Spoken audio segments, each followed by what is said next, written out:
बहुत बहुत स्वागत आप सभी का सर। और डॉक्टर विमल कांत नौटियाल जी, देखिए वैसे तो राजपथ पर जो कार्यक्रम होता है वो हमारी शक्ति को प्रदर्शित करता है, हमारे देश की सैन्य शक्ति को प्रदर्शित करता है।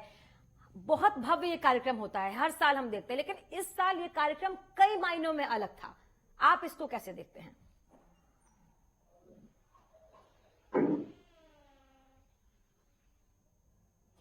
बहत्तरवें गणतंत्र दिवस की पूरे भारत को हार्दिक शुभकामनाएं। आज भारत की सैन्य ताकत ही नहीं, भारत की संस्कृति का भी उदाहरण आज जो देखने को मिल रहा है, पूरा विश्व उसको देख करके नतमस्तक हो रहा होगा। ये आज एक सीधा संदेश है चीन को कि भारत से बदतमीजी करने की हिमाकत ना करे, भारत के पास आने की हिमाकत ना करे, आपको मुंह तोड़ जवाब दिया जाएगा। जब राफेल आज आसमान पे 900 किलोमीटर की रफ्तार से जब उड़ा तो हम सबका बख्श, हम सबकी छाती चौड़ी हो गई। और जो सैन्य ताकत, जो अनुशासन हमने आज राजपथ पे देखा और जो संस्कृति हमने देखी, उससे पूरा विश्व नतमस्तक भारत के सामने होता है। हम ये जरूर कहना चाहते हैं कि हमारी सैन्य ताकत है पूरे विश्व में अभूतपूर्व है, कमाल का है। और यही बात है, चाहे नाथुला हो, चाहे अरुणाचल प्रदेश की सीमा हो, चाहे गलवान हो, हमने चीन को वो सबक सिखा रखा है। और पाकिस्तान जो छद्म युद्ध जो इसने आज सीमा पर कायम कर रखा है, भारत की ये सेना जो आज एक प्रतिबिंब की तरह हमको दिखाई दे रही है, उन्होंने इनके दांतों चने इनके चबा दिए हैं और उनकी वो हालत कर दी है। नौटियाल जी, जब हम अपनी सेना के बारे में बात करने लगते हैं, जब हम उनकी शक्ति के बारे में बात करते हैं, अमरदीप त्यागी जी, क्योंकि आज जो प्रदर्शन किया गया, आज जो हमने देखा किस तरीके से राफेल जब आसमान में उड़ान भरी उसने, तो लगता नहीं है कि पाकिस्तान में बैठे जो हमारे देश के दुश्मन हैं या फिर किसी भी देश में जो हमारे देश के दुश्मन है, वो मात्र उस आवाज से ही थर्रा गए होंगे। देखिए, जो गणतंत्र दिवस हर साल जैसे मनाया जाता है और इसमें हमारी पूरी संस्कृति का प्रदर्शन, हमारी सैन्य ताकत का प्रदर्शन, वो उसका सिर्फ एक ही कारण है। एक तो हमारे देश की जनता को ये संदेश देना होता है कि आपकी सेनाएं आपकी सुरक्षा के लिए सदैव अड़ी खड़ी हैं और हमारे पास जो साजो सामान है उसका प्रदर्शन करके हम दुश्मनों को ये बताना चाहते हैं कि देखिए हमारे पास ये सब हथियार है। आपने यदि भारत के साथ कोई ऐसी घटना की तो आपको मुंहतोड़ जवाब दिया जाएगा। और जिस तरह की हमारे, अब जैसे आपने राफेल का जिक्र किया, ऑब्वियसली पाकिस्तान को तो मालूम है कि हमारे पास राफेल है और जो उसका प्रदर्शन है उससे उनका मनोबल डाउन होता है और हमारी सेना और हमारी जो आम जनता है उसका मनोबल बढ़ जाता है। तो ये प्रदर्शन बहुत आवश्यक है। जैसा आप जानते हैं, पिछले दिनों कुछ इस तरह की कंट्रोवर्सी हो रही थी कि जब हमारे यहाँ कोई चीफ गेस्ट आने थे ब्रिटेन से, वो नहीं आए और नहीं आ पाए बिकॉज ऑफ कोरोना जी, तो कि ये इस तरह का हमें इसका प्रदर्शन नहीं करना चाहिए या हमें ये मनाने की आवश्यकता नहीं है। लेकिन ऐसा नहीं है, बहुत जरूरी है। ये हमारे ट्रेडिशन है, हमारे रिवाज है, ये एक हमारा राष्ट्रीय त्योहार है। इस देश, इस दिन के लिए हमारे जाने कितने बुजुर्गों ने, हमारे पुरखों ने बलिदान दिया है, अपने आप को स्वतंत्रता की बलिवेदी पर अपने आप को न्यौछावर कर दिया है। और ऐसा भारत बनाने के लिए सरदार पटेल जैसे व्यक्ति ने कितना अथक प्रयास करने के बाद इतना बड़ा भारत बना है। तो ये हमारा बहुत जरूरी त्योहार है और हमें मनाना चाहिए, हमें इस प्रकार का प्रदर्शन अवश्य करना चाहिए। और चीन और पाकिस्तान दोनों को मालूम है, हमारी सेनाएं उनको समय समय पर मुंहतोड़ जवाब देती रही है। सबको मालूम है कि हमारी ताकत कितनी है, उनको बहुत अंदाजा है इस बात का। यदि अंदाजा ना होता तो अभी तक चीन पता नहीं क्या कर देता। चीन को मालूम है, पाकिस्तान को भी मालूम है। तो छद्म युद्ध और ये अपने कार्यक्रम करके कुछ प्रयास करता रहता है, लेकिन उसको मालूम है कि जिस दिन भारत की सेना की तोपों का मुंह उधर या हमारे जहाजों का मुंह उधर हो गया तो उसको एकदम तबाह कर देंगे। बिल्कुल अमरदीप त्यागी जी, क्योंकि सर ये देखिए, भारत की शक्ति का अंदाजा तो हमारे दुश्मनों को है ही, और अगर नहीं भी है तो आज एक और उदाहरण पेश कर दिया गया है कि हमारे राफेल विमान के उड़ान मात्र से ही जो आवाज गूंजी है उससे दुश्मन कांप गए होंगे। कुंवर वीएस ललोत्रा जी, क्या अब बताने की या बयां करने की जरूरत है दुश्मनों को कि अभी भी वक्त है, सावधान हो जाए? आवाज आपकी कम आ रही है। जी सर, आप सुन पा रहे हैं आप? हाँ जी। जी सर, क्या जरूरत है अभी भी समझाने की, क्या शब्दों में बताने की दुश्मनों को जरूरत है कि अभी भी वक्त है, सावधान हो जाए, बहुत शक्तिशाली है भारत? एक शक्तिमान देश को समझाने की जरूरत नहीं पड़ती है, लोग समझ जाते हैं। आज जिस प्रकार से भारत ने प्रदर्शन किया है, लद्दाख से लेके कन्याकुमारी तक हर एक प्रांत के लोग राजपथ पे थे। समुद्र, जमीन और आसमान पे जिन्होंने एक मुल्क को प्रोटेक्ट करना है, वो एक इंटीग्रेटेड तौर पे लड़ रहे हैं और टेक्नोलॉजी का इस्तेमाल कर रहे हैं। तो हमें किसी को समझाने की जरूरत नहीं है। आज का जो प्रदर्शन है ये अपने आप ही बाकियों के लिए सबक है। मुझे पूरा यकीन है कि विश्व भर में इस परेड को लोग देख रहे हैं। ये एक ऐसी परेड है जो इस साल अलग मायना रखती है। ये एक किस्म का ऐसी दवाई है जो भी हर एक बीमारी का इलाज है, वो है जोश। ये दवाई का नाम है जोश। जो गणतंत्र दिवस का जो परेड है वो एक अलग से जोश पैदा करती है, बच्चों से लेके बूढ़ों तक। मुझे पूरा यकीन है कि जिनकी आप बात कर रहे हैं जी, उनको समझाने की जरूरत नहीं है, वो समझ गए होंगे। हम काफी शक्तिमान हैं। और जहां तक मेरा अपना पर्सनल अनुभव है, मैं इसी परेड में 1974 जनवरी में शामिल हुआ था और आज के दिन मेरा अपना स्टूडेंट फ्लाई पास पे था। मेरे काफी अजीज फ्रेंड्स के बच्चे परेड को कमांड कर रहे हैं। तो हम तो उस वक्त जमीन पे चलते थे, हमारी जो क्या स्टूडेंट्स हैं आसमान में हैं। तो बड़ा फर्क आ गया है। अब हमें 1962 को भूल जाना चाहिए। मैं बड़ी देर से कह रहा हूं, वो एक ऐसा दौर था हिंदुस्तान का जब हम तैयार नहीं थे, पॉलिटिकल मास्टर्स तैयार नहीं थे और फौज भी काफी हद तक तैयार नहीं थी। लेकिन आज काफी कुछ बदल चुका है और मैं इस माध्यम से सबको ये बताना चाहता हूं कि आज भारत की सेना पूरे सक्षम है, तैयार है। और सेना ही को तैयार नहीं होना है। आज जिस प्रकार से एक नेशन सपोर्ट कर रहा है, पूरा हिंदुस्तान इकट्ठा हो गया है। भारत तैयार भी है और भारत बदल भी गया है। भारत आधुनिक हो चुका है, जिसकी आप बात कर रहे हैं कि पहले के वर्षों में और अब के भारत में बहुत अंतर है। तो भारत वाकई बदल गया है नौटियाल जी, क्योंकि देखिए भारत के बदलने की हम बात कर रहे हैं, भारत आधुनिक हो गया है। तो उस आधुनिकता का ही उदाहरण आज पेश किया गया है।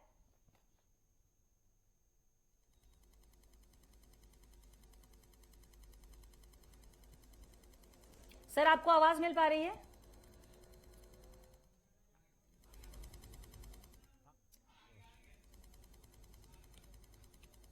कभी जा रही है, कभी आ रही है। सर, आवाज मिल पा रही है आपको? अब देखिए, ये तो आज साबित हो, आवाज कभी मिल रही है। आपकी आवाज आ रही है, अब नहीं, उनकी आ रही है, उनकी नहीं आ रही है। जी सर, सवाल यह है कि देखिए हम बदलते हुए भारत की बात कर रहे हैं। बदलते दौर के साथ भारत बदला भी है और आधुनिक भी हो गया है, और उसी आधुनिकता का उदाहरण आज हमने देखा है राजपथ पर।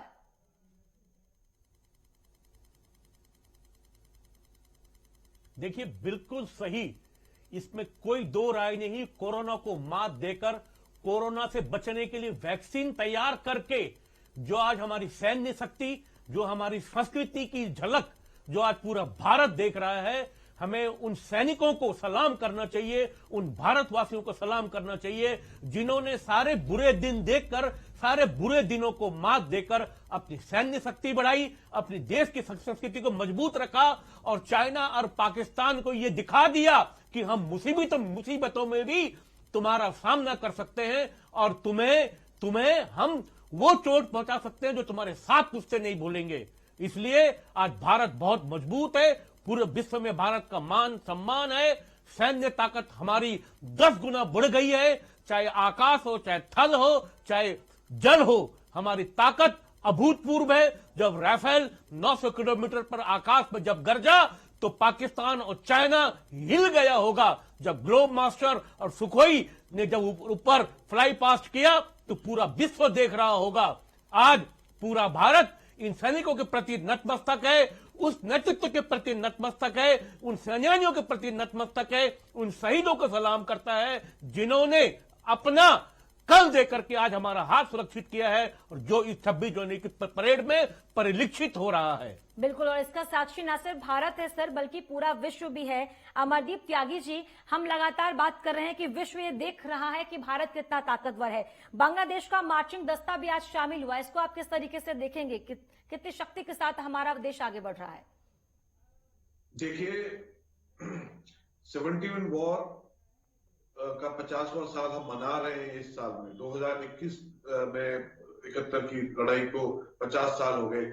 उसमें बांग्लादेश का जो कंटिजेंट हमारे देश में आया, और क्योंकि बांग्लादेश का जन्म हुआ था, और ये कहें कि हम बांग्लादेश के जन्मदाता हैं, भारत सरकार, भारतीय सेना जो है उसका कंट्रीब्यूशन है बांग्लादेश बनाने में।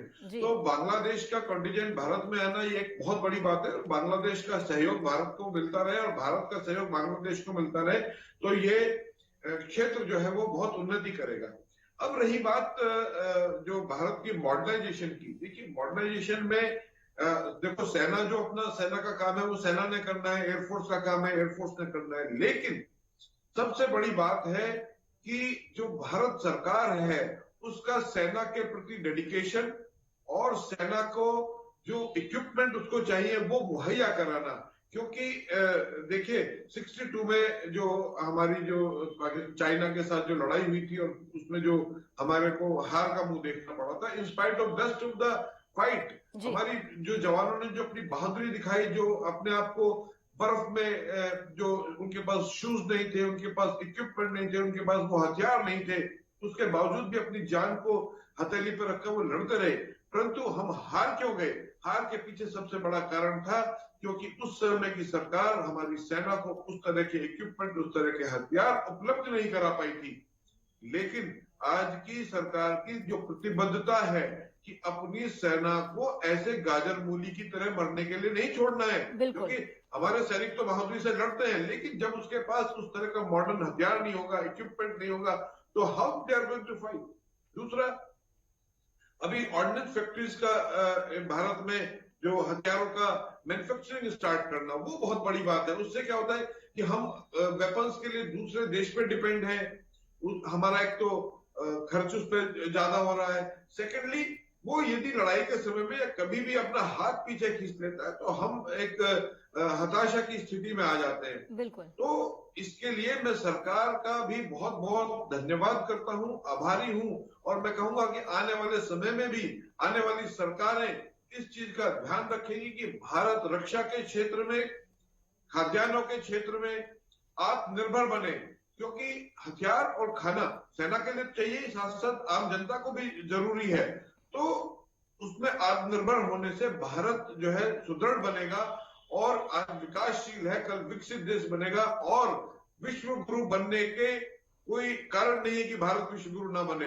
तो हमारा जो बुजुर्गों का सपना है, हमारे प्रधानमंत्री का जो सपना है, वो शीघ्र ही पूरा होगा यदि हम इसी तरह से तरक्की करते रहे और इसी तरह से जो है मॉडर्नाइजेशन की तरफ बढ़ते रहे। बिल्कुल सर, क्योंकि ये जो आपने बात कही है कि जितना तकनीक और बेहतर होगा, जिस तरीके से हम आत्मनिर्भरता की बात कर रहे हैं कि वेपन्स के लिए हम पहले दूसरे देशों पर निर्भर रहा करते थे, लेकिन अब हमारे पास खुद अपने वेपन्स है, खुद अपने विमान है, लड़ाकू विमान है। तो ऐसे में वो आत्मनिर्भर भारत जिसकी परिकल्पना प्रधानमंत्री नरेंद्र मोदी करते हैं, वो यहाँ पर साकार होती हुई दिख रही है। इसलिए तकनीक के आधार पर, आधुनिकता के आधार पर हम लगातार आगे बढ़ भी रहे हैं। ललोत्रा जी, ये जो बात है कि तकनीक कितना आगे हम तकनीकी तौर पर बढ़े हैं, आधुनिकता के मामले में हम कितने आगे बढ़े हैं, और जिस आत्मनिर्भर भारत की बात पीएम मोदी करते हैं, उस आत्मनिर्भरता की कैसी छवि, कैसी छटा आज देखने को मिली है हमें राजपथ पर? आजादी के बाद अगर तरक्की तो हुई है, आस्ता आस्ता होती गई, पर लेकिन जिस प्रकार से तरक्की पिछले 5-7 साल में हुई है, ये कमेंडेबल है। मैं पूरे अपना सिविल इंडस्ट्रीज, जो डीआरडीओ ऑर्गेनाइजेशंस हैं, साइंटिस्ट हैं, इन लोगों ने इतना काम किया है कि अब हम उस स्टेज पे आगे हैं। क्योंकि पहले जो कुछ हम बनाते थे उसमें हमारा विश्वास नहीं होता था, हम उन चीजों को एक्सेप्ट नहीं करते थे कि देखो ये हिंदुस्तान में बना है, बाहर की चीज अच्छी है। लेकिन आज मैं कह सकता हूँ एक्सपीरियंस के साथ में कि जो कुछ हम बना रहे हैं वो वर्ल्ड क्लास है। एक इनकरेजमेंट जो होता है, लीडरशिप जो होती है, अगर आप एक इंथुजियाज्म पैदा कर दें कि देखो हमने ये करके दिखाना है, तो वो चीज हुई है पिछले 5-7 साल में। और उसकी वजह से आजकल क्या है कि सब लोग छोटे से लेके बड़ा, छोटी इंडस्ट्री से लेके बड़ा इंडस्ट्री तक सब कह रहा हम ये करके दिखाएंगे। और मैं यकीन दिलाना चाहता हूं, आप थोड़ा इंतजार रखें और 5-7 साल का पूरा भरोसा रखें कि हिंदुस्तान हर एक चीज जो उसे चाहिए अपने देश के अंदर ही प्रोड्यूस करेगा। बिल्कुल, कुछ और वर्षों में आत्मनिर्भरता और ज्यादा बढ़ जाएगी और इसका उदाहरण आज पेश भी कर दिया गया। आप लगातार हमारे साथ सभी मेहमान बने रहिए, इस पर हम चर्चा करेंगे कि भारत के शौर्य और पराक्रम की गर्जना जब पूरी दुनिया ने सुनी तो उसका क्या असर हुआ है दुनिया पर, देश पर। एक छोटे से ब्रेक के लिए रुक रहे हैं, फौरन लौटेंगे वापस।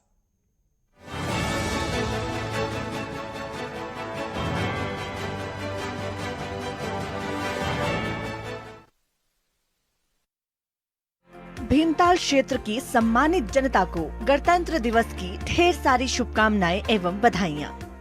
देश दुनिया का हर नगर महानगर, शाम तक की 5 बड़ी खबर आ गया है। खबरों का नया मंच, देखिए 5 का पंच।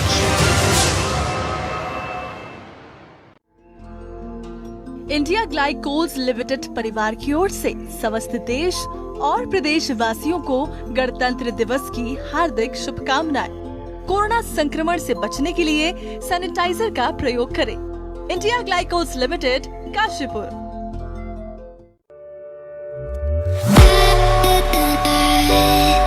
चटपटी चाट हो या फिर हो तीखी चाउमीन, पंजाबी खाने का तड़का हो या फिर हो मुगलई खाने की खुशबू, पहाड़ी दाल का जायका हो या फिर हो दक्षिण का डोसा, बाल मिठाई की मिठास हो या हो मनपसंद रसगुल्ले की बात, किस दुकान की रेसिपी में क्या है स्वाद का राज, हम खाएंगे भी और आपको दिखाएंगे भी कहाँ क्या है खास। देखिए हमारे साथ चटोरी टीना, सिर्फ नेटवर्क 10 पर। 26 गणतंत्र दिवस पर मैं सबसे पहले तो अपने देशवासियों की जो ये कोरोना की बीमारी है, वाहिगुरु को, वाहे अल्लाह भगवान राम को बेनती करूंगा कि सब ठीक हों, हमारा देश आगे बढ़े, हमारे देश में कौमी एकता रहे। जो हमारा नारा हिंदू मुस्लिम सिख ईसाई हम सब हैं भाई भाई, हम सब मिलकर चलें, हमारा देश आगे विकास में बढ़े।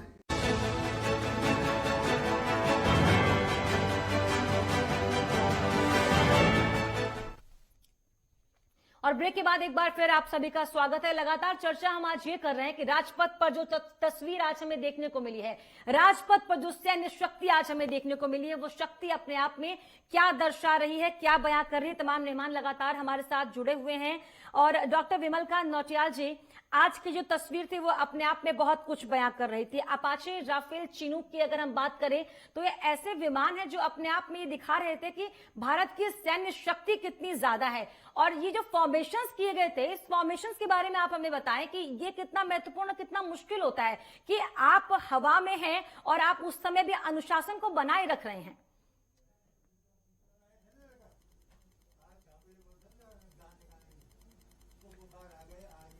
ये अनुशासन की एक झलक इस फॉर्मेशन पे आपने देखी है।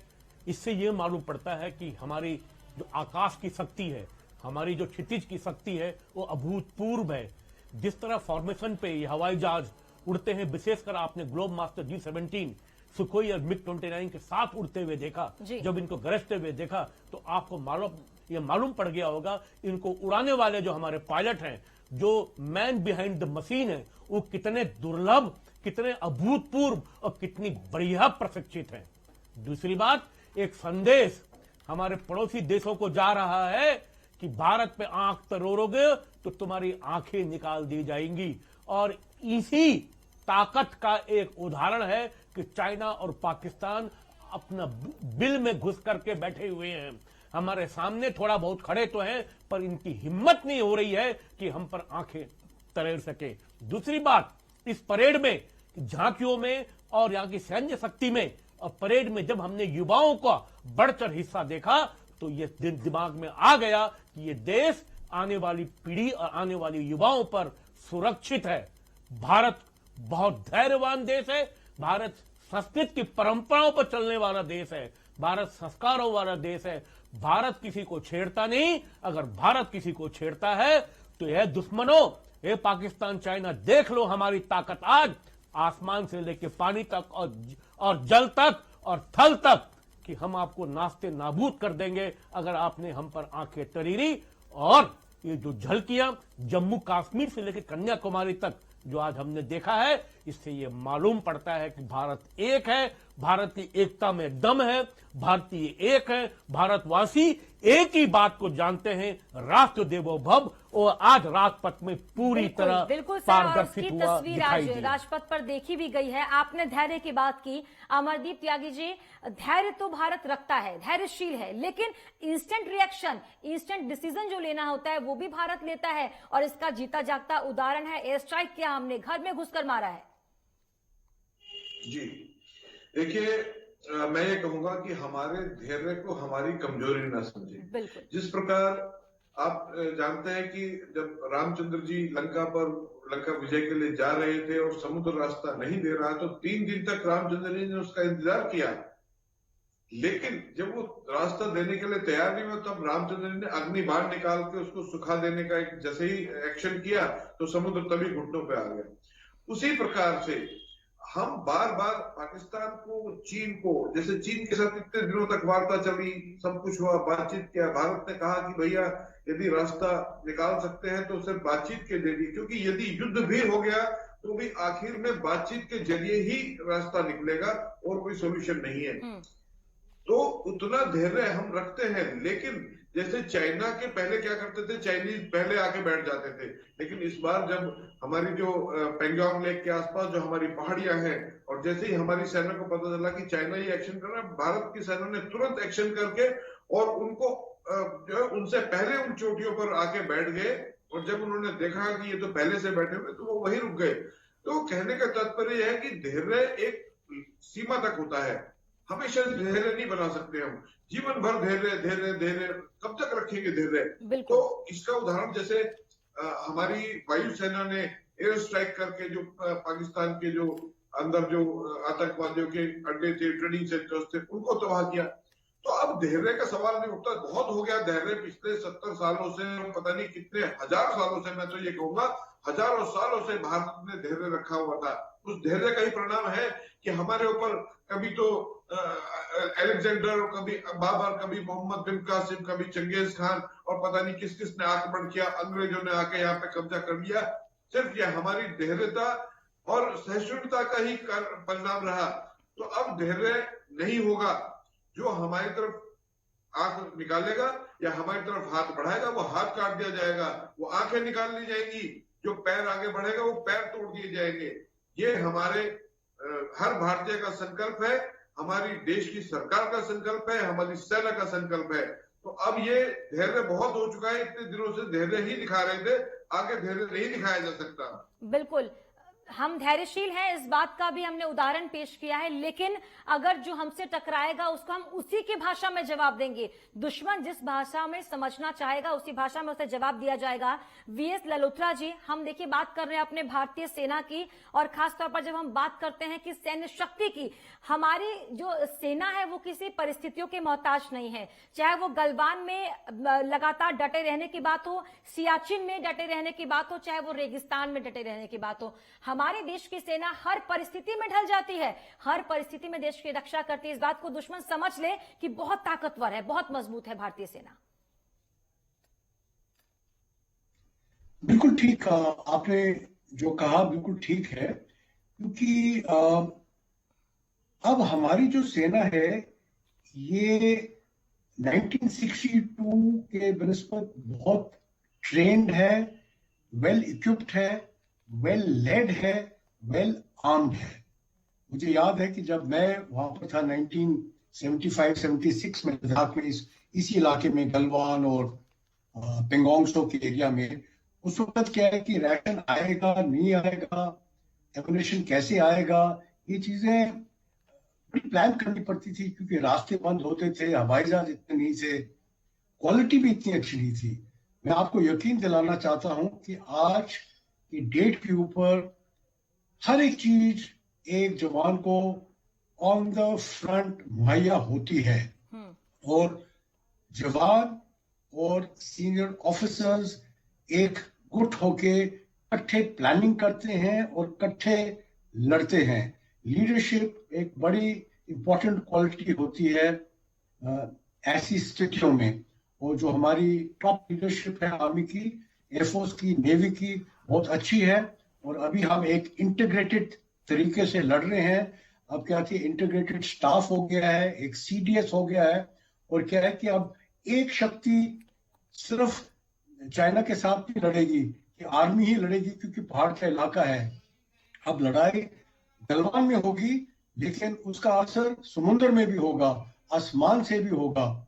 और आखिर में मैं ये कहना चाहता हूं कि जो नेशनल स्पिरिट होता है, जो नेशनल शक्ति होती है, वो इंडस्ट्री भी होती है, वो एग्रीकल्चर भी होता है, वो प्रोडक्शन भी होता है, और हर एक चीज आज हमको राजपथ पे नजर आए, जो जोश हमें नजर आया।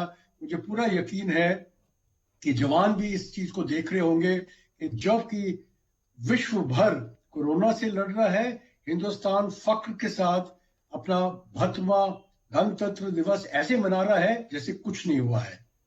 बिल्कुल, और यही तो हमारे देश की खासियत है। यही प्रधानमंत्री नरेंद्र मोदी ने कहा था कि हमें आत्मनिर्भर बनना है, और उसका जो उदाहरण है आज राजपथ पर देखने को भी मिला है। अगर सार हम निकाले आज के इस कार्यक्रम का, तो भारत आत्मनिर्भर है, भारत की सैन्य शक्ति बहुत ताकतवर है, और अब ये दुश्मनों को भी समझ लेना चाहिए। बहुत शुक्रिया आप सभी का इस कार्यक्रम में जुड़ने के लिए। VS ललोत्रा जी, अमरदीप त्यागी जी, विमलकांत नौटियाल जी, सर आप सभी का बहुत बहुत शुक्रिया इस चर्चा में शामिल होने के लिए। तो आज राजपथ पर जो छवि देखने को मिली है, जो अलौकिक और भव्य तस्वीर आज देखने को मिली है, वो अपने आप में बयां करती है कि हमारी सैन्य शक्ति कितनी मजबूत है। हमारे शौर्य की गाथा देश ही नहीं पूरा विश्व गाता है, और आज दुश्मन भी थर्रा गया होगा जब राफेल ने उड़ान भरी होगी। मात्र आवाज से आज दुश्मन कांप गया होगा। तो यही देखना है कि आगे चलकर भी दुश्मन इस बात को समझ ले कि भारत बहुत शक्तिशाली है। भारत अगर धैर्य रखना जानता है तो उसको उसी की भाषा में जवाब देना भी जानता है। इस बात को दुश्मनों को समझना चाहिए, और राजपथ पर आज इसका उदाहरण पेश किया गया है। और चलिए इसी के साथ इस कार्यक्रम में भी इतना ही। आप सभी दर्शकों को गणतंत्र दिवस की बहुत बहुत शुभकामनाएं। जय हिंद।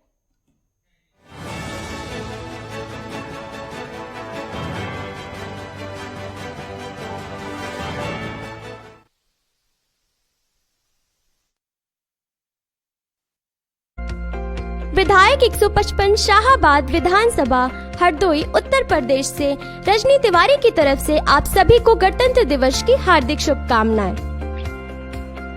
देश दुनिया का हर नगर महानगर, शाम तक की 5 बड़ी खबर। आ गया है खबरों का नया मंच, देखिए 5 का पंच।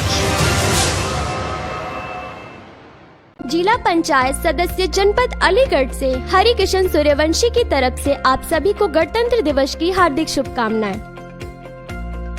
सभी के उज्जवल भविष्य की कामना करता हूं। सभी स्वस्थ रहें, हेल्थी रहें। धन्यवाद। अमरोहा नगर पालिका से चेयरमैन शशि जैन की तरफ से आप सभी को गणतंत्र दिवस की हार्दिक शुभकामनाएं। मैं शशि जैन, अमरोहा नगर पालिका परिषद की अध्यक्षा, समस्त अमरोहा वासियों को, क्षेत्र वासियों को और देशवासियों को गणतंत्र दिवस की हार्दिक शुभकामनाएं देती हूँ, बधाई देती हूँ। विधायक 154 सवायजपुर विधानसभा हरदोई उत्तर प्रदेश से माधवेंद्र प्रताप सिंह राणो की तरफ से आप सभी को गणतंत्र दिवस की हार्दिक शुभकामनाएं।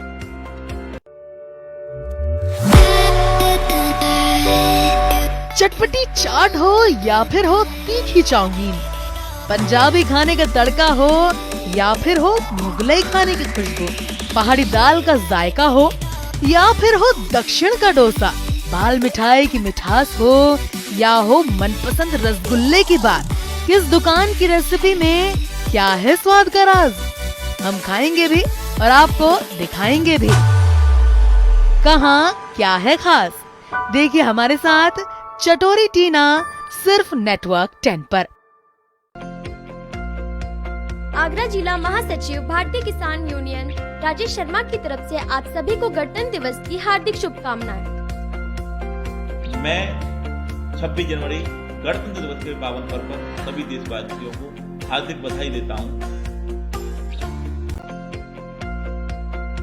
छगन लाल मुख्य सहायक व्यवस्थापक मांडवला अध्यक्ष गणपत सिंह बालावत जालोर राजस्थान की तरफ से आप सभी को गणतंत्र दिवस की हार्दिक शुभकामनाएं। चंपालाल जीनगर व्यवस्थापक बालवाड़ा आवलोज अध्यक्ष गणपत सिंह बलावत जालोर राजस्थान की ओर से आप सभी को गणतंत्र दिवस की हार्दिक शुभकामनाएं। अथर्व ग्रुप के चेयरमैन अंकित त्यागी आप सभी को गणतंत्र दिवस की हार्दिक शुभकामनाएं। क्या आप में है गीत संगीत का हुनर? अगर आपके पास गाने का हुनर है या एक्टिंग का है जुनून, या आपके वीडियो में है कुछ खास और आप बजा सकते हैं कुछ अलग अलग साज, तो आपको जरूर मिलेगा नेटवर्क 10 का साथ। अपने हुनर अपने अंदाज को फौरन भेजिए हमारे पास, हम देंगे आपको नई पहचान केवल नेटवर्क 10 पर। अपना हुनर हमें ईमेल आईडी पर भेजिए, हमारी मेल आईडी है network10.in@gmail.com।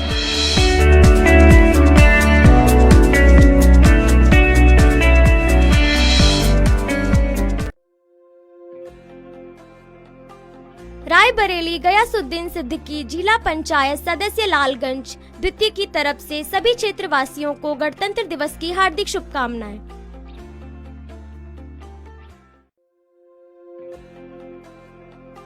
रायबरेली पवन कुमार अवस्थी प्राथमिक स्वास्थ्य केंद्र जगतपुर भिचकौरा की तरफ से सभी क्षेत्रवासियों को गणतंत्र दिवस की हार्दिक शुभकामनाएं।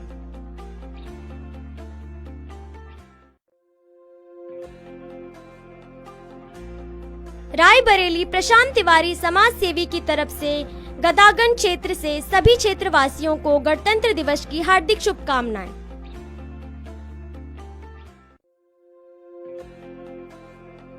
रायबरेली संजय कुमार द्विवेदी बैंक मित्री इंडियन बैंक शाखा लालगंज की तरफ से आप सभी क्षेत्रवासियों को गणतंत्र दिवस की हार्दिक शुभकामनाएं।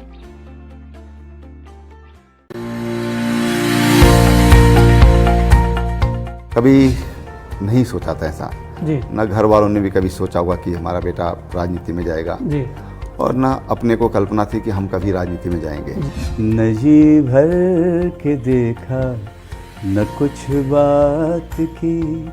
हर कलाकार को अपनी जिम्मेदारियां समझनी चाहिए। क्या अध्यात्म है, क्या सेवा है, और अध्यात्म कहने से नहीं होता, उसके पीछे एक सेवा बड़ा अंग है, बड़ा शक्तिशाली अंग है। मैं जनता के आशीर्वाद से 2007 में पहली बार मैं विधायक बना और पहली बार ही मुझे टिकट मिला था। जो भी करें वो वतन के लिए करें, जो खोया उसका गम नहीं, लेकिन जो बचा वो किसी से कम नहीं। उत्तराखंड में ऐसी एक भी चीज मुझे ऐसी नहीं लगी कि ये यहाँ पर नहीं है जो वहाँ पर है।